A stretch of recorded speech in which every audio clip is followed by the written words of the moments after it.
ابھی یہ جو سیاست کی جنگ کو زندگی موت تک لڑنے بیٹھے ہوئے ہیں, یہ تو بختر بند گاڑی میں کورٹ میں نہیں آ سکتے. ان سے جب جو بلٹ پروف گاڑی کی سہولت دی گئی تو سیٹرڈے کو تو حمزہ صاحب نے کورٹ آنے سے انکار کر دیا. اب پتہ نہیں وہ ان کو سیر کرانے کورٹ میں لے کر آ رہے تھے کہ چلو آؤ بچوں تمہیں مارننگ کی واک کرائیں, آ جاؤ کورٹ چلتے ہیں, یہ کہہ کر لے کے آ رہے تھے, یا ان کو بولا کہ چلو آؤ پھپھو کے گھر چلتے ہیں, جنہوں نے بولا کہ نہیں آج پھپھو کی طرف نہیں جانا میں نے.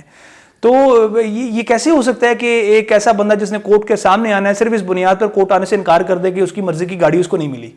یہی پھر آج جو ہم نے واقعہ ہے, یہی معاملہ ہم نے شہباز شریف صاحب کے ساتھ دیکھا کہ وہ آ تو گئے کورٹ میں, لیکن انہیں آتے پھر جس طرح وہ ناراض بچہ نہیں ہوتا ٹیچر کو یا بڑے کو دیکھتے شکایت لگانا شروع ہوتا ہے, دیکھیں جی اس نے میرے ساتھ یہ کیا, دیکھیں جی اس نے میرے ساتھ یہ کیا, اس نے پھر یہ بات کی. تو انہوں نے پھر کورٹ کو جا کے صدا کی کہ ان کی کمر میں درد ہے اور گاڑی میں بڑے جھٹکے لگتے ہیں, تو ان کو ایک مہنگی اور اچھی گاڑی دی جائے جس میں وہ آرام سے آ سکیں, کیونکہ آخرکار اتنا بڑا کام ہے, منی لانڈرنگ کوئی چھوٹا کام تو نہیں ہے جی. پکچر ابھی باقی ہے میرے دوست, ایک اور ویڈیو آپ کو دکھاتے ہیں. اس ویڈیو میں مریم نواز صاحبہ کی ایک سٹیٹمنٹ وہ بھی سن لیں, ویورز آپ بھی دیکھیں, اس کے بعد اس پر ڈسکشن کرتے ہیں. کراچی میں سندھ کے آئی جی کو اغوا کر لیا جاتا ہے اور اس کو گھنٹوں حبس بے جا میں رکھا جاتا ہے, اس کے فون اس سے لے لیے جاتے ہیں اور اس کو کہا جاتا ہے کہ کیپٹن صفدر کو گرفتار کرو. وہ کہتا ہے میں نہیں کر سکتا, مجھے اجازت نہیں ہے. تو اس کو کہا جاتا ہے کہ تم یہاں سے نہیں جا سکتے جب تک تم گرفتاری کے آرڈرز پہ دستخط نہ کرو. جی رمیز, آپ نے یہ ویڈیو دیکھ لی, اس کے اندر بھی مریم نواز صاحبہ ایک ایسی نہیں عمر آپ زیادتی کر رہے ہیں. یہ ویڈیو میں نے نہیں دیکھ لی, یہ ویڈیو میں نے دیکھ کے آپ کو بھیجی تھی اور یہ ویڈیو اب آپ میرے توسط سے آپ دیکھ رہے ہیں. تو مقصد آپ کو بھیجنے کا یہ تھا کہ you have been a crime reporter, اور اپنے کرائم رپورٹنگ کے وسیع تجربے کی بنیاد پر مجھے بتائیں کہ کیا آئی جی کو اس کیس میں کسی کی پرمیشن درکار تھی؟ دیکھیں رمیز, پاکستان میں نا دو طرح کے قانون ہیں, ایک امیر کے لیے, غریب کے لیے. یہیں تو عمران خان صاحب روتے ہیں. یہیں پر اگر کوئی غریب کا بچہ ہوتا اور ایسی ایکٹیویٹی کرتا, کوئی ایسی حرکت کرتا, تو میرا خیال ہے کہ متعلقہ تھانے کے ایس ایچ او کو بھی کسی کی پرمیشن کی ضرورت نہ ہوتی. مقدمہ درج ہوتا, اس کی گرفتاری ہوتی اور آگے عدالتی کارروائی شروع ہو جاتی. لیکن چونکہ یہاں پر مریم نواز صاحبہ تھیں, کیپٹن صفدر صاحب تھے, سابق وزیر اعظم کے داماد ہیں, ان کے خلاف کارروائی, ان کے خلاف مقدمہ درج کرنا, پھر ان کی گرفتاری عمل میں لانا, اتنا کوئی آسان کام تو نہیں تھا, بڑا دل گردہ چاہیے ہوتا ہے. تو اس پر آئی جی صاحب کو ڈیفینیٹلی کسی کی پرمیشن درکار ہوگی. آیا جس رینک کے وہ آفیسر ہیں, جس سیٹ پر وہ بیٹھے ہوئے ہیں, ان کو لیگلی دیکھا جائے تو کسی قسم کی پرمیشن کی ضرورت نہیں ہے.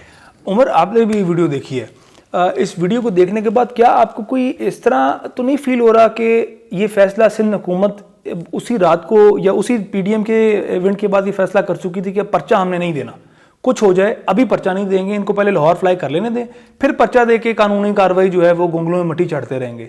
تو یہ آپ کو کوئی ایسا امپریشن مل رہا ہے؟ ماضی میں تو ایسے ہی ہوتا رہا ہے کہ جب جلسے ہوتے تھے, جلسوں کے بعد اس کے اندر جو وائلیشنز ہوتی تھیں وہ ریکارڈ کا حصہ بنانے کے لیے جو لیگلی جو ایف آئی آرز درج ہوتی تھی وہ 1 یا 2 دن بعد ہوتی تھی اکثر جلسوں میں, اور وہ کارروائی کیا ہوتی تھی, ساؤنڈ سسٹم ایکٹ کے تحت کارروائی ہوگی. جی یہاں پر انہوں نے شور بہت کیا تو ان کے خلاف کارروائی کر دو اور مقدمہ درج کر دو, تاکہ کبھی ان فیوچر ان کو استعمال کیا جا سکے. تو یہاں پر بھی شاید ان کا پلان یہی تھا.